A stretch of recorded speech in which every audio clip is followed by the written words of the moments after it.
If you want to make a creative impact, you can either master the game, disrupt the game, or overpower the game. Number one thing you can do is master the game. Understand the rules so you can be dominant in it. Drake follows this blueprint. The Canadian was raised in the arts. His uncle is funk legend Larry Graham, and when he was young, he ended up getting an acting role in the cult classic TV show Degrassi High. Now he was able to take this acting buzz and get into music, particularly rap and his mixtapes, or his blend of rapping and singing. He did this in his hometown of Toronto until it got into the hands of Lil Wayne, the iconic rapper down in New Orleans who's part of the Cash Money crew, and he ended up signing Drake onto his own imprint called Young Money.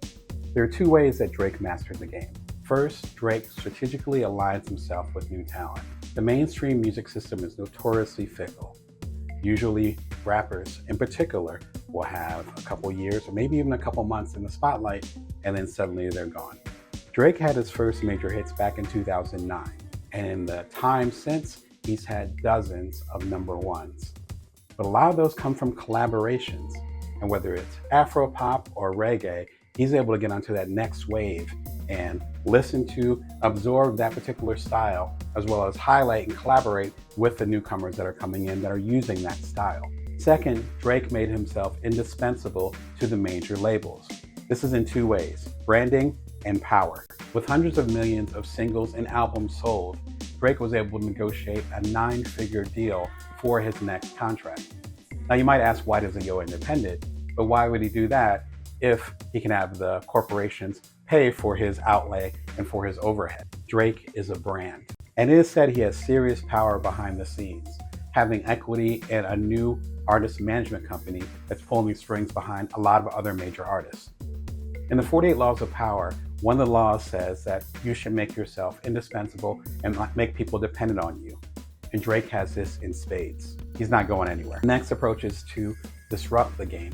Understand the rules well enough so that you can challenge the system. Kendrick Lamar also started his path early, becoming a rapper back in his hometown of Compton. He linked with Top Dog Entertainment, or TDE, a local management group that was also on the come up, and started his own collective called Black Hippie. But out of all the rappers that were in that collective, he shined the most, particularly when he got his mixtape in the hands of another Compton icon. J. Cole, did you tell Dr. Dre about Kendrick? Kendrick Lamar disrupted the game, specifically hip-hop, in two distinct ways. First, he established credibility well beyond the rap circles and the b-boy critics. His honest, almost intellectual style made it easier for outsiders and people that didn't understand hip-hop to understand what was going on in his community and in his life. When he talked about his challenges in Compton, specifically in his first major album, Good Kid, Mad City, it was almost like he was a reporter. He was giving a first-person view for people that didn't understand.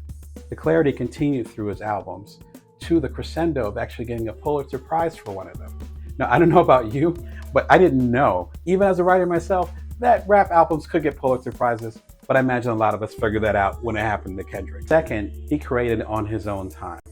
A lot of critics today call modern day hip hop microwave culture, because you throw an artist in there, you give them a couple hit singles, and they get hot really quickly, and then before you know it, they're cold on the plate. In his first couple decades as an artist, Kendrick released albums every 4 to 5 years, which is unheard of in the hip hop community. No, actually, there are other artists that do that, but no one cares when they come out. Whenever he came out with the album, it was a movement, an event. The extra time cooking allowed him to stretch what modern day hip hop could be, from the social, political discussions of To Pimp a Butterfly to the more modern, therapy-based double album, Mr. Burrell and the Big Steppers. When it comes to Kendrick Lamar, people aren't talking about his deep level of emotional intelligence. That is required if you're going to dissect something or someone to the level that he has with his recent songs. The last album actually talked about his dark side, his shadow side. He was doing his shadow work. And that came to understanding the dark side of his family, the dark side of his marriage, even the dark side of himself. He had Eckhart Tolle come in and do the interludes for the album. That's about as deep as you can get. That's extremely deep for a public-facing artist. And that means no matter what happens to him next career-wise, he's already won. You can also overpower the game. Create enough of a buzz so that the system or the center shifts to you.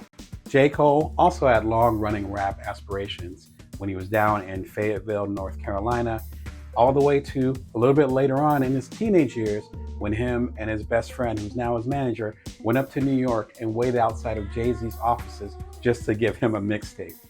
Now, they grinded it out and stayed there in the Big Apple for a couple years, and then they actually did get a deal with Jay-Z right after his post-Rockefeller label, Roc Nation, began. Jermaine overpowered the system in two smart ways. First, he made it clear that he was in rap for the love of the game. When his highly anticipated album, The Offseason, arrived in 2021, he didn't go on a press tour. He wasn't even in the country. He was actually found playing pro basketball outside of the country overseas. Seriously. Shortly after, he would just randomly appear on the hottest rappers' albums, from Benny the Butcher to Lil Durk, and absolutely kill it in a guest verse. And then he'd disappear and go hang out with his wife and kids for months at a time. He's telling us, I love music, but the system doesn't run me. The second strategy was to get his power back as soon as possible. When you get a major label deal, you get the benefits of distribution, exposure to new audiences, of course, someone else footing the bill rather than you having to pay to create your art. The trade-off, though, is that music labels usually get your masters, your intellectual property. They actually didn't allow him to have ownership of the things he created. In other words, he didn't own his masters, which is intellectual property. So if someone wanted to use his song in a commercial, or if someone wanted to do something else with his song, then he didn't have the permission or even have to be notified that those things were happening because he didn't own them. Now, artists can sometimes negotiate to get their masters back, usually when a contract is being negotiated or a contract expires and they're being asked to re-up. But often the artists are offered a bigger advance, a big check against future recordings. It's essentially a loan. But J. Cole had hit after hit after hit and didn't ask for any money. And then his breakthrough Forest Hill Drive happened. He wanted to do things independently now, and he was going for all the marbles. Freedom is power, then J. Cole is the poster child. Which system is best for you? Mastering the game, disrupting the game, or overthrowing the game? It really depends on how many resources you have, how long you want your journey to be, what kind of experience you want to have in your industry. If you try to master the game, then you're beholden to the system. Drake has to work hard to always try to be on top. Otherwise, there'll be other people or other things that are going to keep things moving in a fickle industry. And while critics say that he should have went independent when his current contract ended, the fact is that the infrastructure, whether it's the marketing team or the people behind the scenes, the stage shows, all those things, even though he's a multimillionaire, would come straight out of his pocket. And frankly, the infrastructure might be too big for him to go independent.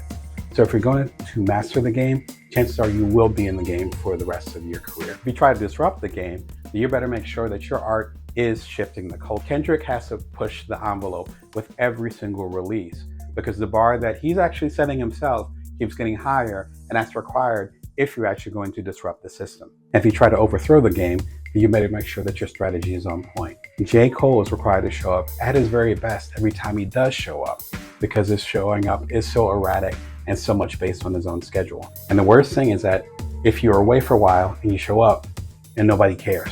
So what strategy will you use to claim your creative power? Is there a strategy you're using right now? Are there certain artists that you can pick out that are using this strategy as we speak? Drop a line in the comments or drop me a line or a DM. I'd love to hear your take on it. And let me know how I can support. Till next episode, remember you can always bring your worth, you can always build.